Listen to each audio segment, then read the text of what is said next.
Bonjour, nous sommes en 2014 dans le site de l'Institut Docteur Angélique, dans une série de vidéos consacrées à ce qu'on appelle la théologie pastorale, la manière dont des pasteurs, des baptisés, peuvent peu à peu conduire leurs frères vers la charité parfaite, être comme des aides, des médiateurs, des pères spirituels. Et j'en suis rendu à l'étude d'une pastorale de l'Ancien Testament, encore valable aujourd'hui, mais qui s'adresse au cœur de mauvaise volonté. C'est la pastorale des mauvais larrons, la manière dont Dieu conduit l'homme pervers, méchant, vers l'acquisition d'un cœur plus humble, qui disposera à l'écoute du message de Jésus sur l'amour de Dieu.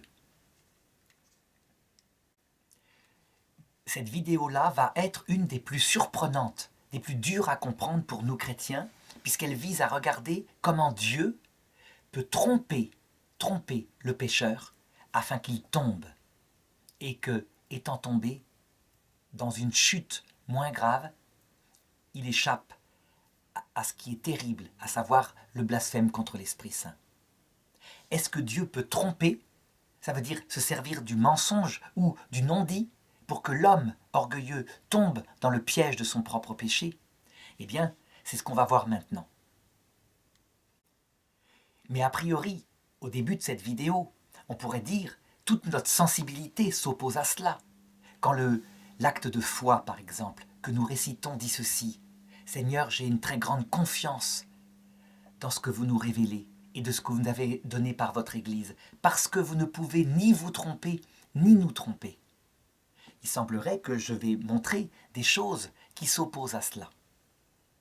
Alors d'abord, premier point, est-ce que cette question se pose? Est-ce qu'on a des exemples dans l'Ancien Testament et éventuellement dans le Nouveau Testament de cette pastorale adaptée aux pécheurs, bien évidemment, aux grands pécheurs, qui ne convient pas aux amis de Dieu? Dieu ne trompe pas ses amis. Mais en sachant que le grand pécheur, il est en nous aussi. Ce n'est pas le mauvais larron seulement. Il y a en nous la partie du mauvais larron, l'orgueilleux. Donc, premièrement, s'agit-il d'une pastorale de notre Dieu dans l'Ancien Testament? Eh bien, la réponse est oui. Et il y a énormément de textes. L'un des plus connus, c'est celui-ci. Lorsque le peuple hébreu est en Égypte et que Moïse arrive, Dieu le prévient et lui dit: tu feras tel et tel signe devant Pharaon, mais moi, j'endurcirai le cœur de Pharaon, de telle manière qu'il te poursuive, qu'il se trompe. Et alors je me glorifierai aux dépens du Pharaon. Et la Bible, effectivement, le confirme dans de nombreux textes. Par exemple, et c'est l'un des dizaines de fois où c'est dit, Exode chapitre 9, verset 12, Yahvé endurcit le cœur de Pharaon, qui ne les écouta pas, comme l'avait prédit Yahvé, et il ne les laissa pas partir. Et on sait comment ça se termine pour lui. Alors qu'il y a eu, à la fin des fins, une chose extraordinaire qui ne peut venir que d'un esprit, à savoir la mort des aînés, des fils aînés de l'Égypte. Il les laisse partir. Le lendemain, il s'endurcit encore. Et il part à leur poursuite et un de ses corps d'armée périra dans la mer des roseaux, englouti par la mer. Alors on pourrait dire, parce que c'est tellement choquant, on pourrait dire c'est une façon de parler. En réalité, ce qui a endurci le cœur du Pharaon, c'est son tempérament orgueilleux. Il ne cède pas, il maintient férocement son action. Et alors, eh bien, suivant son tempérament, il poursuit, et Dieu n'y est pour rien. Il ne regarde pas les signes, il ne regarde pas qu'il lutte contre Dieu. Oui, effectivement, on pourrait dire ça, pour ce texte-là. Le problème, c'est qu'il y en a d'autres, et qu'il y en a d'autres jusque dans le Nouveau Testament, ce qui indique que véritablement, il y a une pastorale à découvrir. Par exemple, dans le premier livre des Rois, versets 22-19, c'est là que, on pourrait dire, les choses apparaissent le plus clairement. C'est le roi Achab. Le roi Achab est un roi d'Israël. Achab, il paraît pieux comme cela, puisque un prophète de Dieu lui demande un signe à Dieu, demande un signe. C'est quelque chose qui devrait l'intéresser d'avoir un signe de Dieu. Et lui, en fait, il répond « Je ne demanderai pas de signe à Dieu ». Ça paraît être de l'humilité. Sans doute qu'en fait, c'est de l'orgueil, de l'arrogance, mais que Dieu le voit. Si bien que le prophète assiste à une scène qui se passe au ciel et qui est absolument surprenante, qu'on ne lit jamais dans les églises, parce que il faudrait pour la comprendre tellement de théologie que le commun des fidèles ne peut pas comprendre. La pastorale dans les messes du dimanche est adaptée à la majorité des gens, et donc là on atteint quelque chose de trop compliqué. Donc, 1 Roi, chapitre 22, verset 19. J'ai vu Dieu qui était assis sur son trône, et autour de lui, toute l'armée du ciel qui se tenait en sa présence à sa droite et à sa gauche. À sa droite, c'est le côté du bien, à sa gauche, ce sont les démons. On le voit d'ailleurs dans le livre de Job, le démon assiste à ce conseil de Dieu. Lui a une intention de perte de l'homme, mais il a droit au chapitre. Dieu demanda donc, qui trompera le roi Achab pour qu'il marche contre Ramoth de Galaad et qu'il y succombe à la guerre? Alors ils répondirent celui-ci d'une manière et celui-là d'une autre.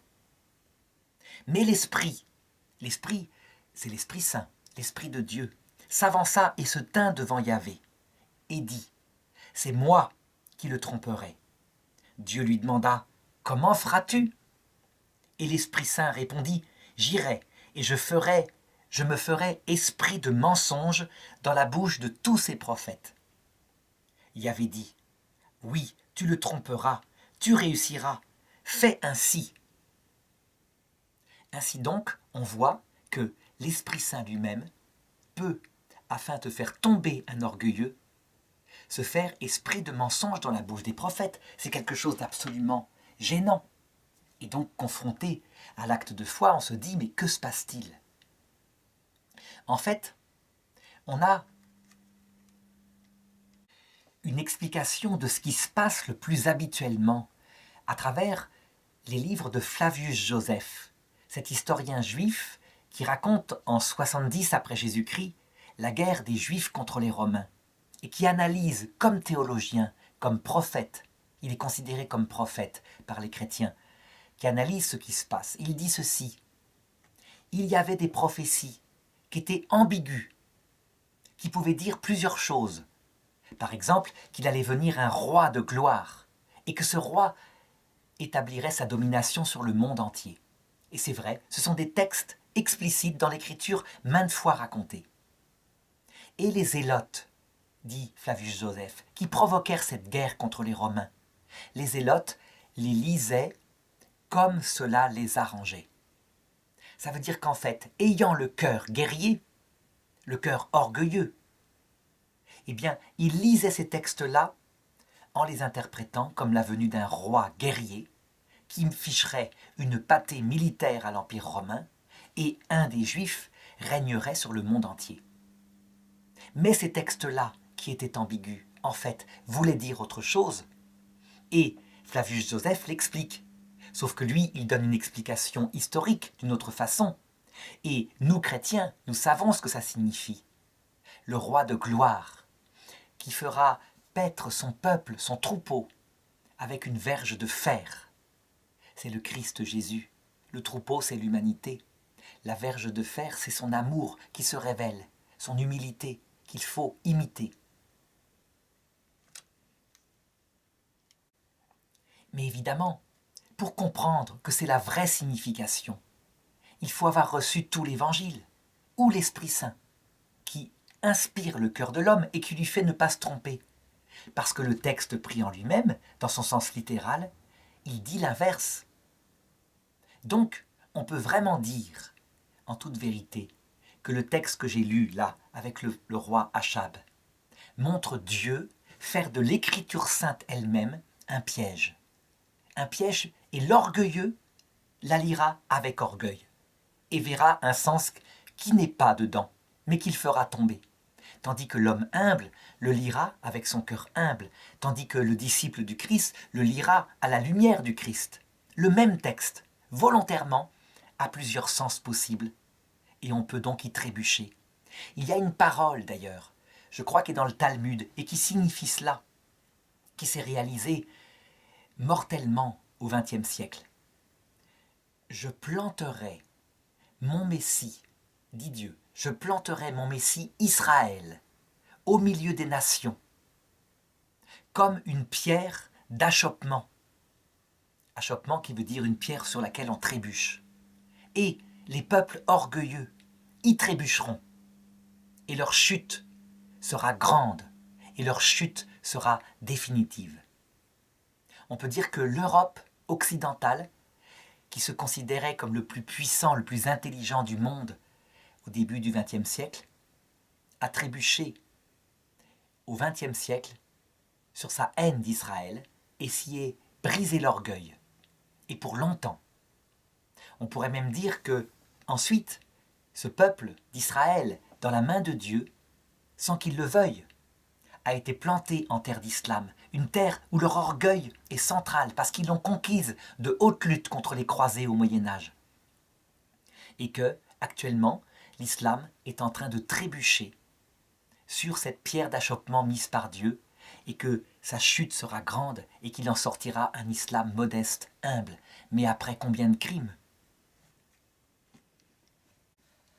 En tout cas, ce qui est certain, c'est que cette pastorale-là, si choquante, si difficile à comprendre, dans une vision chrétienne, elle est rapportée par la Vierge Marie dans son Magnificat.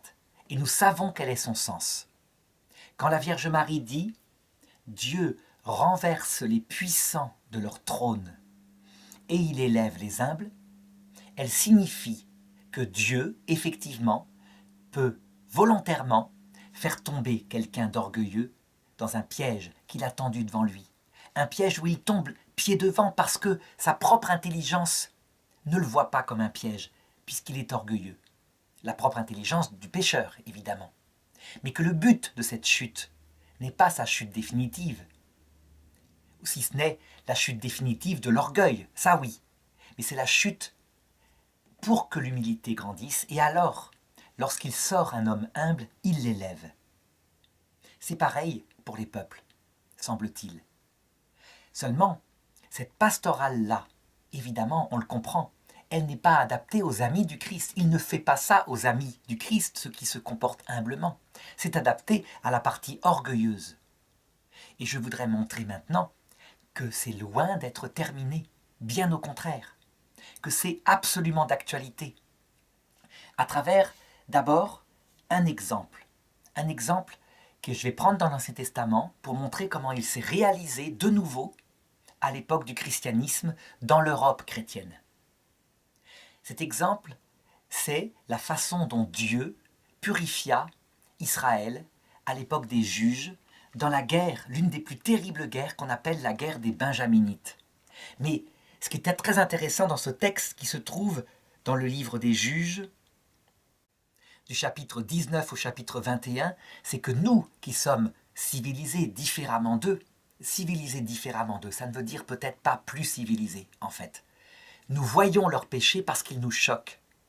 Mais que nous n'avons pas vu notre péché en 1914. Donc je vais montrer le parallèle. L'histoire se passe comme cela. Un homme avait une femme. C'est une époque barbare. C'est une époque où la femme obéit à son père puis est mise dans la main de son mari. Cette jeune femme, peut-être 16 ans. Un jour, son mari but et il la battit. Elle rentra chez son père. Alors, ayant dessoulé, il décida de la ramener. Elle accepta de le suivre sur les conseils de son père. Ils voyagèrent et elle était montée sur l'âne. Ils arrivèrent dans une ville de Benjamin et s'arrêtèrent sur la place parce que le soir tombait. Un homme passa qui leur dit « Ne restez surtout pas là. Il y a des pervers qui la nuit sortent. Venez chez moi, je vous accueille. Mettez l'âne dans les tables et vous serez protégés. » C'est une époque où l'hospitalité est une valeur des plus grandes pour les peuples sémites. Quand on accueille y compris son ennemi chez soi, jamais rien ne doit lui arriver. Et voici que la nuit, des vauriens, des voyous qui sortaient, se mirent à tambouriner à la porte de l'homme en disant « Livre-nous ce voyageur qui est arrivé chez toi, afin que nous couchions avec lui. » l'homme qui les avait accueillis dit « Mes frères, ne faites pas cette horreur, ne faites pas cela ». Et il sous-entend « L'hospitalité est sacrée ». Mais, ajouta-t-il, j'ai une fille, une vierge, peut-être 12-13 ans, elle n'a jamais connu d'homme. Je vous la passe, vous ferez ce que vous voudrez avec elle, mais ne faites pas cette infamie. Alors l'homme, voyant ce que faisait son hôte, attrapa sa concubine, celle qu'il était allé chercher. Il l'a mis dehors, ils la violèrent toute la nuit. Le lendemain, elle s'approcha du seuil, elle saignait, elle mourut. Quand le soleil se leva, le voyageur sortit, vit sa femme qui était couchée par terre, la toucha du pied, elle était morte, alors il repartit vers son pays. Et là commença la guerre contre ces pécheurs qui avaient fait cela. Cette première partie du récit, elle montre facilement quel est le vrai péché de ces hommes. Le vrai péché, il ne le voit pas. Et il a sauté aux yeux de toute personne qui a entendu ce récit. Les femmes, la jeune petite vierge de 12 ans, c'est du bétail. On les donne à violer plutôt que de sacrifier la grandeur de l'hospitalité de cet homme qui s'est réfugié. Les femmes sont considérées comme rien. Et l'autre a été violé, c'est certes un déshonneur, ils ont mal agi. Mais c'est tout, on ne voit pas plus que cela. Donc ces hommes ne voient pas leur propre cœur. Et la suite du récit va montrer comment Dieu, afin de purifier leur cœur gravement pécheur, mais ils ne le voient pas, va les tromper, donc va utiliser la pastorale que j'indiquais en début de cette vidéo. La pastorale du mensonge, on peut le dire, ou plutôt du non-dit, de l'omission, et qui va les faire sortir peut-être un peu plus humbles. Donc l'homme rentra chez lui, il coupa sa concubine en 11 morceaux, il envoya un morceau à chaque tribu d'Israël en disant « Regardez l'infamie qui a été commise, réclamons les assassins afin qu'ils soient punis. » Les tribus se réunirent autour de l'arche d'alliance et dirent « Oui, réclamons-les. » Mais la tribu de Benjamin ricana en disant « Jamais nous ne le livrerons, venez donc les chercher. » Alors, pleins de piété, ayant leur âme pleine de componction pour Dieu qui était présent dans l'arche d'alliance, ils prièrent et demandèrent à Dieu « Que devons-nous faire ?» Alors Dieu parla et dit « Attaquez demain. » Donc il y a une parole de Dieu qui descend de l'arche et eux ont un cœur plein de piété. Le lendemain, ils attaquèrent la ville de Benjamin. Ils avaient 60 000 hommes portant l'épée, les comptes sont mis dans la Bible, il y avait des gauchers qui étaient donc des guerriers d'élite. Mais la ville étant comme ça, fortifiée, ils attaquèrent par devant, par derrière Benjamin fit une sortie, les attaqua par le côté, et ce jour-là, leur tua 30 000 hommes.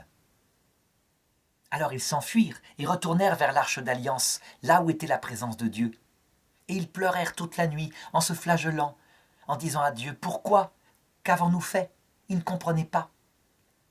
Alors ils demandèrent à Dieu « Que devons-nous faire ? Devons-nous attaquer ?» Et Dieu leur dit « Attaquez, demain. » Et le lendemain, plein d'obéissance à Dieu et de piété, ils attaquèrent. Et Benjamin refit la même manœuvre et leur tua ce jour-là 25 000 hommes, tous portant l'épée. Ils revinrent vers le campement, vers l'arche d'alliance, et refirent comme la veille. Et cette fois Dieu parla et leur dit « Attaquez, mais mettez une embuscade dans la forêt derrière la ville, et quand ils sortiront comme d'habitude par la porte de derrière, rentrez dans la ville, elle vous sera livrée. » C'est ce qu'ils firent. Et le lendemain, il se passa ce qu'avait dit Dieu. Ils rentrèrent dans la ville et ils tuèrent tout le monde, femmes et enfants compris, et le bétail, et mirent le feu à la ville. Tandis que l'armée de Benjamin, qui était sortie comme la dernière fois, voyant les flammes, fut prise de panique, retourna vers la ville. Alors l'armée des autres tribus se retourna, les attaqua et les tuèrent tous, sauf 8 hommes, qui s'enfuirent dans les montagnes. Alors, vainqueur, l'armée d'Israël revint à l'arche d'alliance et dansa toute la nuit et but pour fêter cette grande victoire sur le péché. Et le lendemain, ayant dessoulé, ils se dirent l'un à l'autre, mais une tribu d'Israël a disparu, la tribu de Benjamin a disparu. Et en plus, ils n'ont plus de femmes, et nous avons promis par vœu de ne pas leur donner nos femmes. Alors ils se grattèrent la tête, ils prièrent devant l'arche, et la solution vint tout de suite. Ils envoyèrent un réseau, donc des pillards, vers une ville des Arabes, plus loin. Ils séquestrèrent une trentaine de femmes, des jeunes filles n'ayant pas connu d'hommes. Ils les apportèrent aux 8 survivants. Et c'est ainsi que la tribu de Benjamin repartit. On le voit. Voilà la guerre qui se passa. Qui gagna la guerre? Entre Benjamin qui fut exterminé, les innocents compris, ou Israël qui perdit presque 100 000 hommes dans ce combat? Qui gagna la guerre? Ils en revinrent chez eux, sans doute blessés. Mais leur cœur étant un cœur dur, ils ne comprirent pas. Mais on voit bien l'histoire. Et on peut se dire, cette sagesse-là, évidemment, elle n'existe plus. Eh bien, ce n'est pas vrai. Elle existe encore. Sauf que, elle s'est produite récemment, et elle se produit parfois, mais que nous ne voyons pas notre propre orgueil. L'un des récits les plus semblables à cela, c'est la guerre 14-18. La guerre 14-18, c'est quoi? C'est pareil.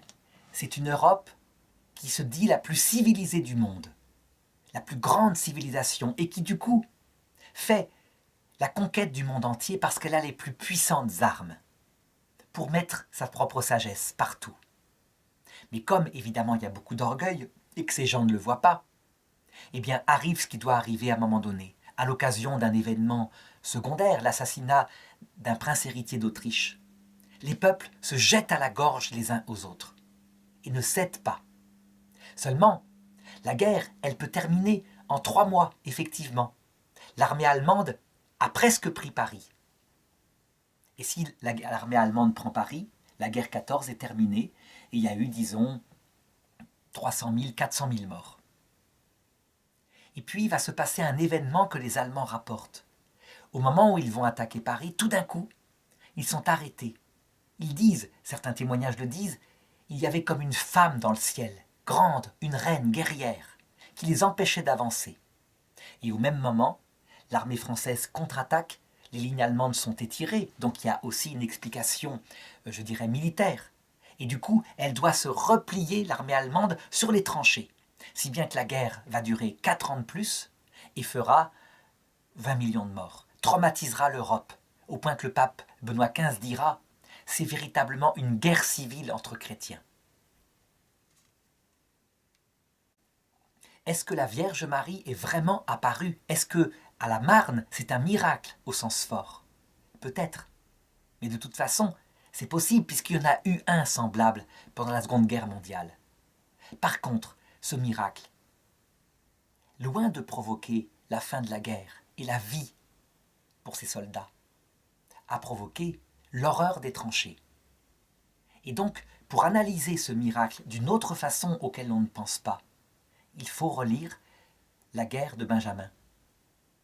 Il fallait que ce peuple orgueilleux, trompé par son propre orgueil, se croyant avec Dieu de chaque côté de chaque camp, aussi bien du côté des Allemands que des Français, que de toutes les nations, comprennent par les faits sanglants de la guerre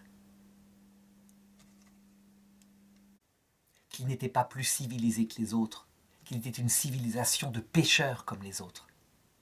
Et cette première leçon ne marchera pas, si bien qu'il y en aura une deuxième, que la Vierge à Fatima annonce en disant « Quand vous verrez une grande lumière dans le ciel, sachez que c'est le deuxième coup que veut donner mon fils par rapport à ce peuple orgueilleux. » Ce n'est pas tout à fait le texte, mais c'est à peu près cela. Dans les années 1944, une autre apparition, qui n'est pas non plus reconnue, eut lieu en Italie. Donc, est-elle vraie, est-elle fausse, peu importe, mais c'est pour signifier ce genre de pastoral du ciel. La Vierge apparut à des enfants et leur dit « Priez et la guerre se terminera dans 1 mois. Priez !» Et les enfants parlèrent comme ils purent autour d'eux et personne ne les écouta. Élucubration, pensaient-ils. La Vierge reparut 1 mois plus tard et leur dit « Vous n'avez pas pu faire prier. Alors la guerre se terminera dans 6 mois. Mais regardez ce qui va se passer, tel jour précis, et vous comprendrez. » Et le jour en question, ce fut l'attentat contre Hitler. Attentat qui fut raté à cause de circonstances complètement aléatoires. Et Hitler survécut, extermina ceux qui avaient voulu attenter à sa vie, et la guerre effectivement dura, se prolongea. Donc on le voit dans tous ces récits, encore une fois, c'est la même pastorale que dans l'Ancien Testament, elle reste valable dans la mesure où, malgré que nous soyons des peuples chrétiens, l'orgueil est là, la dureté du cœur peut revenir et nous en sommes absolument pas conscients.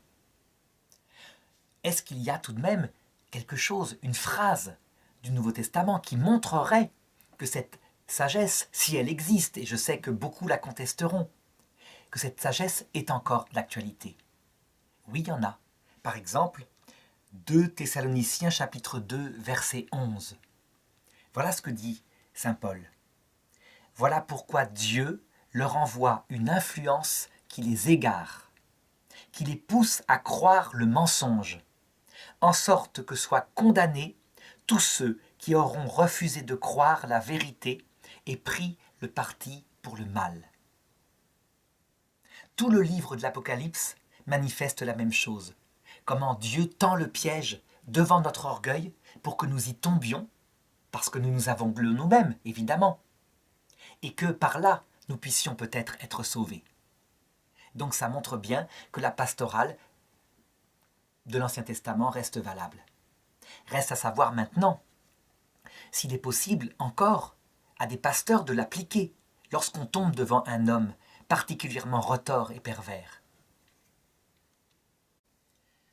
Eh bien, je dirais que la pratique d'un mensonge, au sens objectif du terme, c'est une pratique qui, pastoralement, ne peut pas appartenir à l'homme.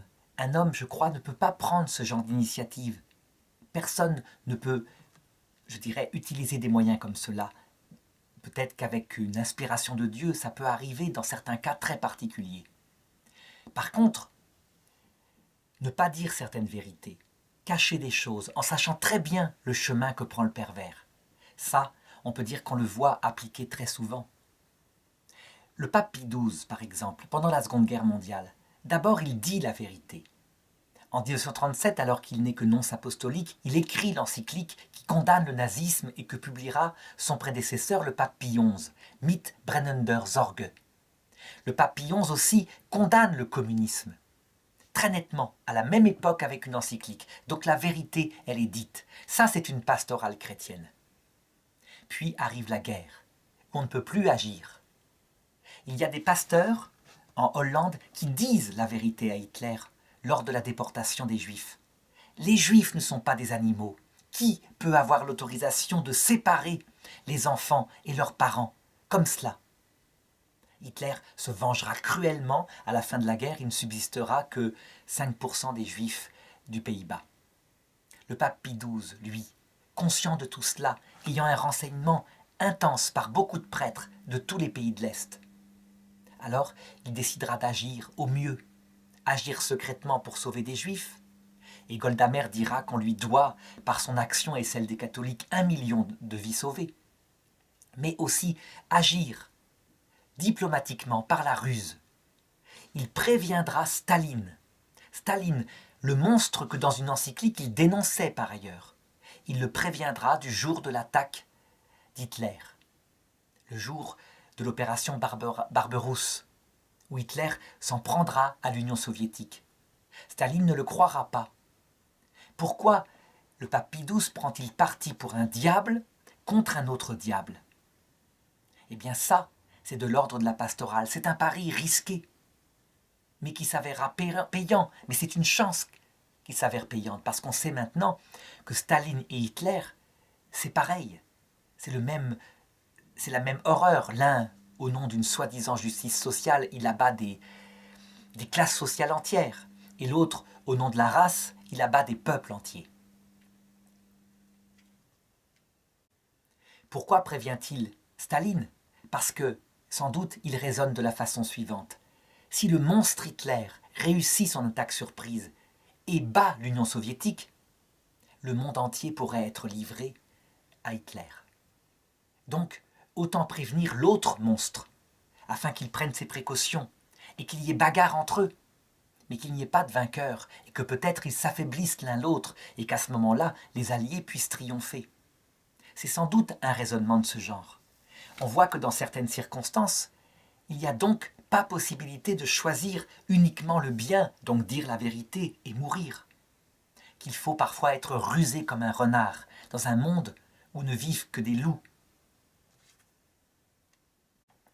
Eh bien cet exemple qu'on voit avec le pape Pie XII, il est parfois applicable dans nos vies, face à des situations terribles, des situations que peuvent vivre des familles chrétiennes. Alors je voudrais rapporter un exemple qui se passe dans un des plus grands romans français, Les Misérables de Victor Hugo. Victor Hugo, au début de son roman, met en scène des personnages historiques, et en particulier un évêque qu'il a bien connu et qui a agi droitement pour Jean Valjean, mais aussi une religieuse qui fit la même chose. Dans les deux cas, il va y avoir mensonge, et je voudrais les raconter en disant bien que c'est extrêmement limite. Ça veut dire que ça ne peut arriver que dans des cas gravissimes, quand il faut choisir un moindre mal pour éviter un mal pire. Jean Valjean est sorti du bagne. À cette époque, on porte un passeport particulier qui fait que nulle part on peut trouver du travail quand on a fait un peu de bagne. Il arrive dans une ville et on lui signale que personne ne veut le recevoir, sauf peut-être l'évêque, qui est gentil, qui accueille tout le monde. Et cet évêque l'accueille effectivement et lui donne un grand lit avec des draps. Et la servante est horrifiée en se disant « Mais vous accueillez un repris de justice, un jour vous allez vous faire assassiner !» Pendant la nuit, Jean Valjean se lève doucement, descend, parce qu'il a assisté, il a été reçu royalement, il y a eu un repas fantastique avec des couverts en argent. Il va dans le buffet, il prend les couverts en argent et il prend 2 candélabres en argent qui avaient servi à éclairer la table. Il ouvre la porte et il s'enfuit. Vers le matin, les gendarmes frappent à la porte de l'évêque. Il se réveille. On lui amène Jean Valjean en disant « Regardez, il a été pris en flagrant délit, c'est des objets à vous, c'est un bagnard. À mon avis, vous devez porter plainte contre lui. » Et l'évêque de répondre tout de suite, simplement comme cela. « Il n'a pas volé ces objets, je lui ai donné. Je lui ai donné. Oh, pardonnez-moi, monsieur Valjean. Je ne vous ai pas donné de reçu, j'aurais dû me douter que vous seriez arrêté. Mais je lui ai donné. » Alors les gendarmes, honteux et contrits, croyant à faire une bonne affaire, s'en vont. Et la servante s'est là, scandalisée, devant ce que fait l'évêque, son maître. Jean Valjean, honteux un peu, évidemment rend les 2 candélabres. Et l'évêque lui répond « Mais non, je vous les ai donnés. Vous vous rappelez, je vous les ai donnés. » Et Jean Valjean ne comprend pas. Alors l'évêque lui dit simplement « En échange de ces 2 chandeliers qui sont de ma famille, je vous rachète votre âme. Ne faites plus le mal maintenant. » Et on sait ce que deviendra ensuite Jean Valjean, un homme de bien. Victor Hugo raconte une autre scène plus tard. Il est poursuivi par des policiers, Jean Valjean. Il est devenu maire d'une ville dans le nord de la France où il a ouvert une usine qui fait que plein de gens ont du travail. Il n'a pas su qu'une de ses ouvrières, une fille mère, a été renvoyée et tombée dans la misère la plus grave par une des contremaîtres. Il lui a promis sur son lit de mort de s'occuper de sa fille Cosette. Le problème, c'est que il a été reconnu. Il est Jean Valjean, et donc il va être arrêté. Il ne peut pas se permettre d'être arrêté. Il doit tenir son engagement pour Cosette. Le problème, c'est que les policiers sont dans la ville. Alors, pour sortir, il n'y a qu'un passage, c'est par le couvent des Ursulines. Il y va, il rencontre la mère supérieure et lui dit « Ma mère, s'il vous plaît, dites que vous ne m'avez pas vu. » Et la mère supérieure de répondre « Mais monsieur le maire, c'est impossible. Je ne peux pas faire ça. J'ai promis le jour de mes vœux solennels de ne jamais mentir. Jamais un mensonge ne sortirait de ma bouche. » Et Jean Valjean lui dire « Faites au mieux. » Et de se cacher dans le couvent, où il n'y a pas d'autre sortie. Et donc quand les policiers, le lendemain, vont pour arrêter Jean Valjean, eh bien, ils se doutent qu'il est forcément passé par le couvent. Et donc il frappe à la porte. La sœur supérieure arrive et lui demande « Il est forcément passé par chez vous. Forcément, vous devez l'avoir vu. » Et la sœur de répondre « Messieurs les gendarmes, nous avons été trompés par cet homme. Il prétendait être un homme de bien, c'était un bagnard. C'est une honte. Nous ne l'avons pas vu, mais sachez que si jamais nous trouvons cet homme-là, tout de suite nous vous préviendrons, comptez sur nous. » Et les gendarmes de partir, tellement le ton de son mensonge était fort. Donc elle ment. Et autant mentir bien, pas faire un semi-mensonge. Du coup, Jean Valjean peut se sauver. Il reçoit même une possibilité, une lettre de la mère supérieure pour devenir jardinier dans un autre couvent d'Ursulines vers Paris. Et il va sauver comme ça Cosette. Donc on le voit, la pastorale du mensonge, parfois, peut être utilisée. Parce que un mensonge, qui est un mal, mais un moindre mal, est tout de même mieux que la perte d'une âme, la perte d'un homme. Ça montre bien que les choses restent valables, parce que le monde n'est pas un monde où tout le monde est chrétien. Je veux dire où tout le monde vit dans l'innocence et la pureté, comme la Vierge Marie, sa foi chrétienne.